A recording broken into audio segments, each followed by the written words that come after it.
एक दूसरे के पूरक थे गांधी और पटेल। नलिन चौहान दिल्ली के अनजाने इतिहास के खोजी। मेरा दिल भरा हुआ है, क्या कहूँ क्या न कहूँ, जबान चलती नहीं है। आज का अवसर भारतवर्ष के लिए सबसे बड़े दुख शोक और शर्म का अवसर है। पिछले चंद दिनों से उनका दिल खट्टा हो गया था और आप जानते हैं कि आखिर उन्होंने उपवास भी किया। उपवास में चले गए होते तो अच्छा होता, इस समय पर ही उनको जाना था। आज वह भगवान के मंदिर पहुंच गए। देश के पहले उप प्रधानमंत्री और गृह मंत्री सरदार वल्लभ भाई पटेल ने यह बात 30 जनवरी 1948 को दिल्ली में गांधी जी को हत्या के एकदम बाद हुई एक सार्वजनिक सभा में जनसाधारण को संबोधित करते हुए कही थी। ऐसी शौक की घड़ी में भी आत्मसंयम का परिचय देते हुए उन्होंने कहा कि यह बड़े दुख का, बड़े दर्द का समय है, लेकिन यह गुस्से का समय नहीं है, क्योंकि अगर हम इस वक्त गुस्सा करें तो यह सबक जो उन्होंने हमको ज़िंदगी भर सिखाया उसे हम भूल जाएंगे और कहा जाएगा कि उनके जीवन में तो हमने उनकी बात नहीं मानी, उनकी मृत्यु के बाद भी हमने नहीं माना, हम पर यह धब्बा लगेगा। मेरी प्रार्थना है कि कितना भी दर्द हो, कितना भी दुख हो, कितना भी गुस्सा आए, लेकिन गुस्सा रोककर अपने पर काबू रखिए।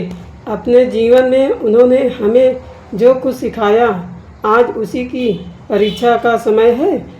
बहुत शांति से, बहुत अदब से, बहुत विनय से एक दूसरे के साथ मिलकर हमें मजबूती से पैर जमीन पर रखकर खड़ा रहना है। सरदार पटेल ने हिंदुस्तान के सार्वजनिक जीवन में गांधी की सर्वव्यापी उपस्थिति के अभाव को रेखांकित करते हुए कहा कि उनका एक सहारा था और हिंदुस्तान को वह बहुत बड़ा सहारा था। हमको जीवन भर उन्हीं का सहारा था। आज वह चला गया। वह चला तो गया, लेकिन हर रोज़ हर मिनट वह हमारी आँखों के सामने रहेगा, हमारे हृदय के सामने रहेगा, क्योंकि जो चीज़ वह हमको दे गया है वह तो कभी हमारे पास से जाएगी नहीं। आप जानते हैं कि हमारे ऊपर जो बोझ पड़ रहा है वह इतना भारी है कि करीब करीब हमारी कमर टूट जाएगी। उस खुदक घड़ी में भी एक उत्तम नेता के दुर्बल गुण का प्रदर्शन करते हुए उन्होंने आशावादिता का दृष्टिकोण रखते हुए कहा कि कल 4 बजे उनकी मिट्टी तो भस्म हो जाएगी, लेकिन उनकी आत्मा तो अब भी हमारे बीच में है। अभी भी वह हमें देख रही हैं कि हम लोग क्या कर रहे हैं, वह तो अमर हैं। मैं उम्मीद करता हूँ और हम सब ईश्वर से यह प्रार्थना करेंगे कि जो काम वह हमारे ऊपर बाकी छोड़ गए हैं उसे पूरा करने में हम कामयाब हो। मैं यही भी उम्मीद करता हूँ कि इस कठिन समय में भी हम पस्त नहीं हो जाएंगे। फिर 2 फरवरी 1948 को रामलीला मैदान में गांधी जी की शोक सभा में सरदार पटेल के मन की पीड़ा फूट पड़ी। उन्होंने गांधी के साथ स्वयं के अभिन्न जुड़ाव और राष्ट्रीय जीवन में उनके अप्रतिम योगदान को बताते हुए कहा कि जब से गांधी जी हिंदुस्तान में आए तब से, या जब मैंने जाहिर जीवन शुरू किया तब से मैं उनके साथ रहा हूँ। अगर वे हिंदुस्तान न आए होते तो मैं कहाँ जाता और क्या करता, उसका जब मैं ख्याल करता हूँ तो एक हैरानी सी होती है।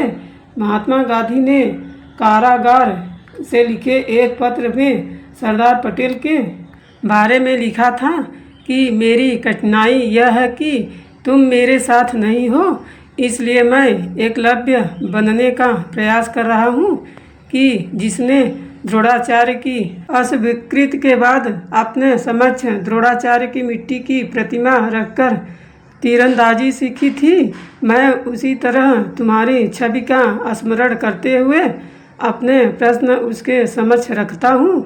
उसी शोकाकुल पटेल ने स्मृति को लेकर रामलीला मैदान में कहा कि 3 दिन से मैं सोच रहा हूँ कि गांधी जी ने मेरे जीवन में कितना पलटा किया और इसी तरह से लाखों आदमियों के जीवन को उन्होंने किस तरह से पलटा। यदि वह हिंदुस्तान में न आए होते तो राष्ट्र कहाँ जाता। सदियों से हम गिरे हुए थे, वह हमें उठाकर कहाँ तक ले आए। उन्होंने हमें आज़ाद बनाया। उनके हिंदुस्तान आने के बाद क्या क्या हुआ और किस तरह से उन्होंने हमें उठाया, कितनी दफ़ा किस किस प्रकार की तकलीफ़ें उन्होंने उठाई, कितनी दफ़े वह जेल खाने में गए और कितनी दफ़े उपवास किया, यह सब आज ख्याल आता है।